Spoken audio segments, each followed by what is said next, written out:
Bienvenidos a Karate y algo más. El día de hoy les voy a leer una historia japonesa que se llama La gratitud del Samebit. Había un hombre llamado Totaro que vivía en la provincia de Omi. Su casa se encontraba a la orilla del lago Biwa. Tenía algunas propiedades y vivía cómodamente, pero a la edad de 29 años todavía seguía soltero. Su mayor aspiración era casarse con una mujer bellísima, aunque hasta el momento no había sido capaz de encontrar una de su gusto. Un día, mientras cruzaba el largo puente de Zeta, reparó en un forastero agazapado contra la barandilla. El cuerpo de aquel ser se asemejaba al de un hombre. Pese a ser negro como la tinta, su cara era como la de un demonio, sus ojos de un verde esmeralda y su barba se diría de la de un dragón. En un primer momento, el desconcierto de Totaro fue enorme, pero un instante después, aquellos ojos verdes lo miraron con tanta ternura que tras un momento de vacilación, osó preguntar a la criatura. Y ésta respondió así: soy un Samebit, un hombre tiburón del mar, y hasta hace poco al servicio de los 8 grandes reyes dragón, en calidad de suboficial del Palacio Dragón. Sin embargo, a raíz de una pequeña equivocación por mi parte, fui expulsado del palacio y despedido también del mar. Desde entonces he estado vagando por aquí, incapaz de obtener comida y ni tan siquiera un lugar en donde reposar.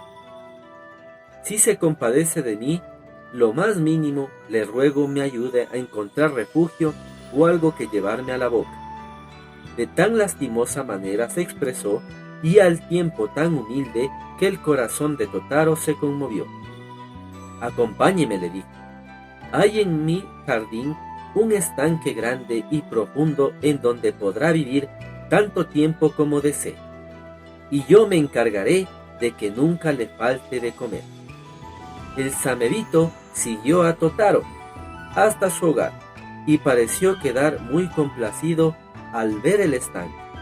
Desde entonces, durante casi medio año, el extraño invitado vivió en aquella agua, y día tras día recibía alimentos de manos de Totaro, que le proporcionaba el tipo de comida del gusto de las criaturas marinas.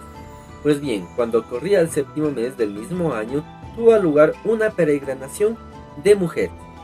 El gran templo budista, denominado Midera, en la vecina localidad de Otsu, y Totaro se dirigió a Otsu para asistir al festival. Entre la multitud de mujeres adultas y jóvenes allí congregadas, vio a una persona de extraordinaria belleza. Parecía tener unos 16 años, con un rostro bonito y puro como la nieve, y unos labios encantadores. Lo de Totaro con la joven fue amor a primera vista. Al abandonar ella el templo, él la siguió a una respetuosa distancia y descubrió que tanto la joven como su madre estaban pasando unos días en cierta casa del pueblo vecino de Zeta. Tras interrogar a algunos lugareños, se enteró de cómo se llamaba, de que era soltera y de que su familia no parecía predispuesta a permitir que se casara con un hombre corriente, sin especial rango, pues exigían como regalo de pedida un joyero con 10.000 piedras preciosas. Totaro regresó a casa ciertamente cabizbajo por aquella información.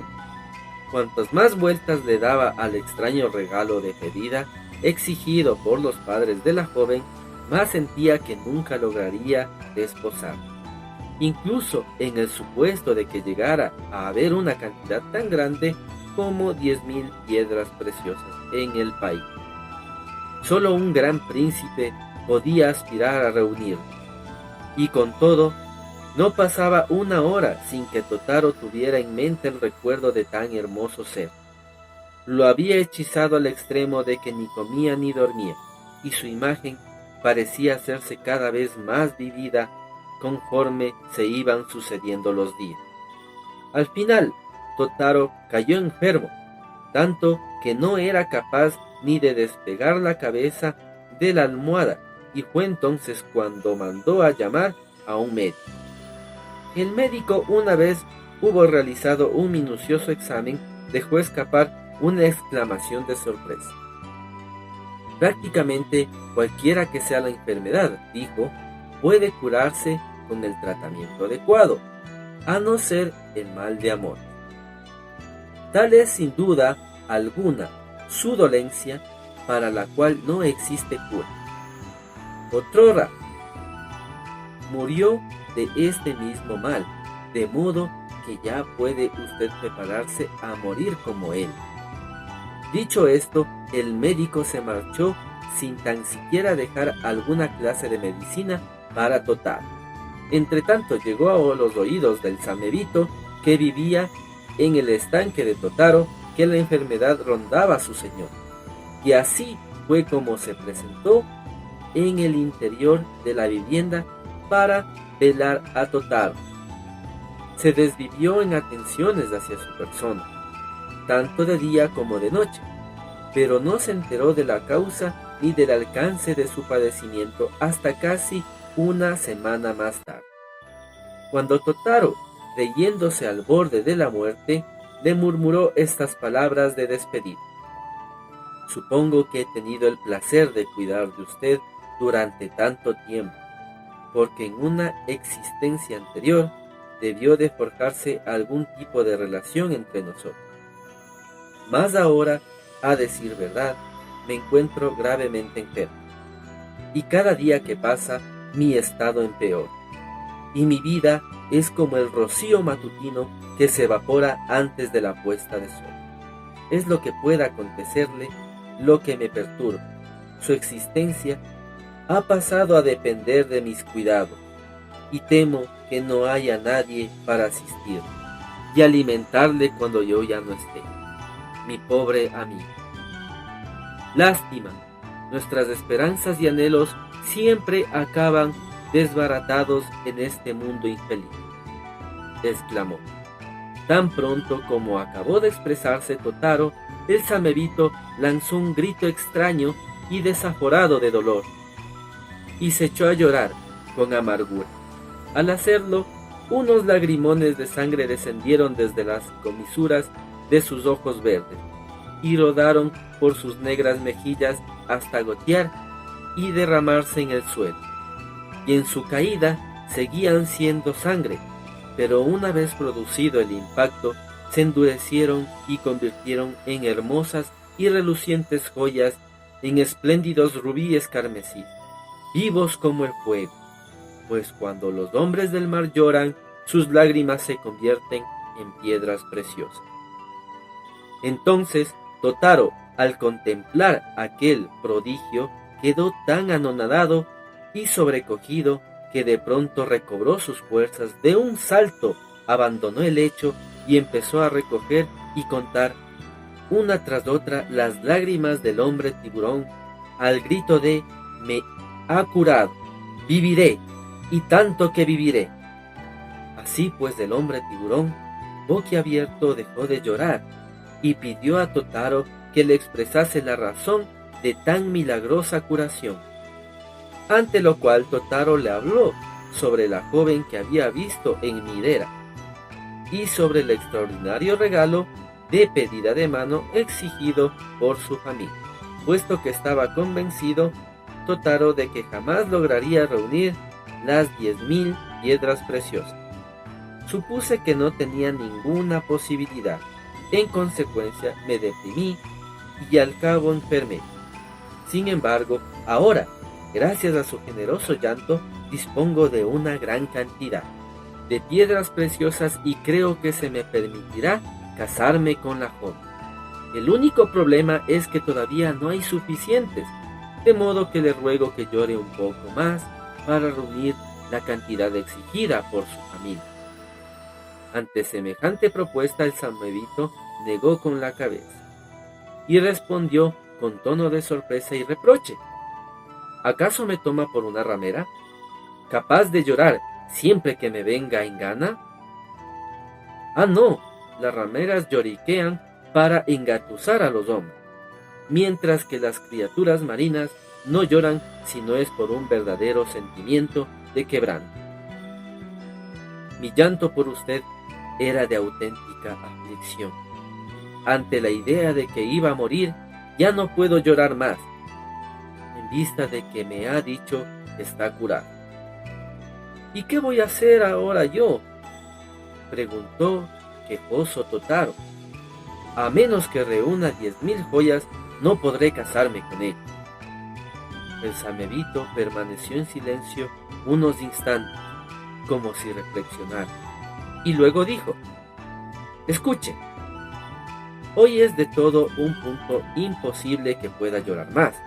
En cambio, mañana sugiero que vayamos juntos al lago Puente de Set, provistos de vino y algo de pescado. Descansaremos un tiempo sobre el puente y mientras bebamos vino y comamos pescado, miraré en dirección al Palacio Dragón e intentaré, rescatando el recuerdo de mis días felices allí, sumirme en la nostalgia y de este modo propiciar de nuevo mi llanto. Totaro asintió de mil amor. A la mañana siguiente, ambos, bien surtidos de vino y pescado, se dirigieron al Puente de Set y descansaron y festejaron.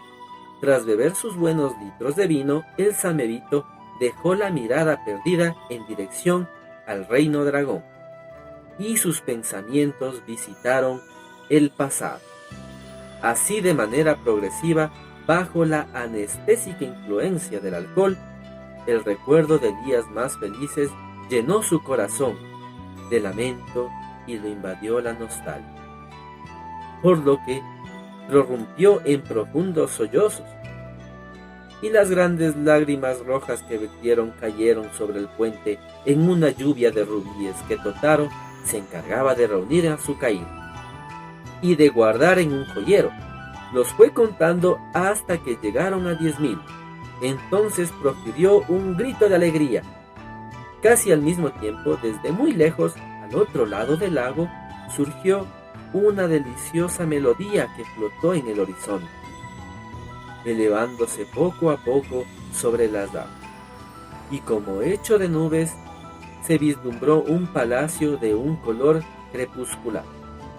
El samebito se abalanzó de pronto sobre la barandilla del puente y miró y rió gozoso. A continuación se giró hacia Totaro y dijo: he debido de producirse una amnistía general en el Reino Dragón. Los reyes me reclaman. Así pues he llegado la hora de despedirme. Me alegra haber podido corresponder a nuestra amistad y devolverle un poco de la bondad que ha demostrado conmigo. Pronunciadas estas palabras, saltó del puente y ya nunca ningún hombre volvió a verlo jamás. Por su parte, Totaro hizo entrega del joyero con piedras preciosas rojas a los padres de Tamana, y de este modo la joven le fue concedida en matrimonio. Bien, esta fue la gratitud del samebito. Vamos a pensar un poco acerca de las reflexiones que nos dan. En la vida no hay premios ni castigos, simplemente hay consecuencias buenas y malas. Cuando nosotros tenemos actos buenos, es muy probable de que nos pasen cosas buenas en retribución. Sin embargo, no lo hagamos pensando en que vamos a recibir una recompensa o una retribución buena o una consecuencia buena. Simplemente debemos hacerlo porque sabemos que está muy bien. De este modo, generamos una amistad auténtica. Si te ha gustado este video, te invito a suscribirte. También, ayúdame compartiéndolo con todos tus amigos que les gusta la cultura japonesa o las artes marciales. Eso ha sido todo. Hasta la próxima.